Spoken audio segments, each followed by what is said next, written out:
है जो इंसान सबसे कम बोलता है उसके दिमाग में असल में क्या चल रहा होता है। अक्सर ऐसा होता है कि जो बाहर से सबसे शांत दिखते हैं ना, उनके अंदर विचारों का एक जबरदस्त तूफान चल रहा होता है। चलिए आज इसी दिलचस्प सी पहेली को थोड़ा और समझते हैं। हम सब की जिंदगी में कोई ना कोई तो ऐसा होता ही है जो किसी भी महफिल में या ग्रुप में हमेशा चुपचाप रहता है, सबकी सुनता है पर खुद बहुत ही कम बोलता है। देखने में तो वो बड़े शांत और सुलझे हुए लगते हैं ना, लेकिन यहाँ एक सवाल उठता है, क्या वो अंदर से भी उतने ही शांत है जितना बाहर से दिखते हैं, या फिर उस खामोशी के पीछे कोई और ही कहानी चल रही है। दिलचस्प बात तो ये है कि साइकोलॉजी इस बारे में बिल्कुल उल्टा कहती है। इसके अनुसार जो फीलिंग्स या जो सोच बाहर नहीं निकल पाती वो कहीं जाती नहीं है, बल्कि वो अंदर ही अंदर एक तूफान की तरह और भी ज्यादा तेज हो जाती है।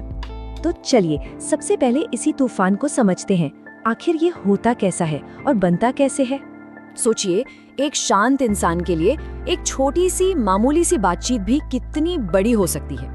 वो हर शब्द को, हर इशारे को घंटों तक अपने दिमाग में घुमाते रहते हैं, बस ये सोचते रहते हैं कि कहीं कुछ गलत तो नहीं कह दिया या समझ लिया। और ये सिलसिला अक्सर खुद से ही शुरू होता है। सबसे पहला सवाल, मैंने ऐसा क्यों कहा, क्या कुछ और कहना चाहिए था? फिर ध्यान दूसरों पर जाता है कि अरे उन्होंने जो कहा उसका असली मतलब क्या था, कहीं उनके कहने का कोई और गहरा मतलब तो नहीं था। और आखिर में बात आकर रुकती है खुद पर शक करने पर, क्या मैं ही गलत था? और बस ये एक ऐसा चक्कर है जो चलता ही रहता है, खत्म ही नहीं होता। इसी पूरी प्रक्रिया को ओवरथिंकिंग कहते हैं। और जाहिर सी बात है, जब कोई हर एक शब्द बोलने से पहले इतना ज्यादा सोचेगा तो वो कम ही तो बोलेगा। मतलब उनकी चुप्पी इसी गहरी सोच का नतीजा है। तो सवाल ये उठता है कि ये ओवरथिंकिंग, ये चुप्पी आती कहाँ से है? चलिए जरा इसके पीछे की असली वजहों को समझते हैं। एक बात समझनी बहुत जरूरी है। अक्सर हमें लगता है कि कोई अपनी मर्जी से चुप है, कि ये उनका चुनाव है, पर ज्यादातर मामलों में ये चुनाव नहीं, एक मजबूरी होती है। चुप रहना उनके लिए भी आसान नहीं है, बस बोलना उससे भी कहीं ज्यादा मुश्किल लगता है। और इसके पीछे ना दो मेन वजह होती हैं। पहली, डर। एक डर कि अगर कुछ बोला तो लोग समझेंगे नहीं या शायद मजाक बना देंगे। और दूसरी वजह है थकावट, एक मेंटल एग्जॉशन।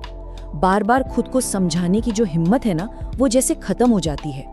तो अगली बार कोई शांत इंसान दिखे तो ये समझना जरूरी है कि उसकी चुप्पी का मतलब खाली दिमाग नहीं, बल्कि एक भरा हुआ दिल है, एक ऐसा मन जिसमें बहुत कुछ है, बस उसे शब्दों में कहना मुश्किल हो रहा है। तो फिर ऐसे लोगों को बेहतर तरीके से कैसे समझा जाए? चलिए कुछ बहुत ही आसान से तरीकों पर एक नजर डालते हैं। बस 3 सिंपल सी बातें हैं। पहली, थोड़ा सब्र रखें, उन्हें अपनी बात कहने का टाइम दें। दूसरी, उन्हें सेफ महसूस कराएं, एक ऐसा माहौल दें जहां उन्हें लगे कि उन्हें कोई जज नहीं करेगा। और तीसरी, जो सबसे जरूरी है, जब वो आखिरकार कुछ कहें तो उनकी बात को सच में ध्यान से सुनें। और अब आते हैं इस पूरी चर्चा के सबसे अहम हिस्से पर, एक ऐसी बात जो शायद खामोशी को देखने का नजरिया ही पूरी तरह से बदल दे। तो बस ये याद रखिए कि चुप्पी का मतलब हमेशा शांति नहीं होता। कई बार ये उन अनकहे शब्दों का शोर होता है, उन फीलिंग्स का शोर होता है जो कभी बाहर नहीं आ सकी। और ये एक ऐसा शोर है जिसे सुनने के लिए कानों की नहीं, दिल की जरूरत पड़ती है।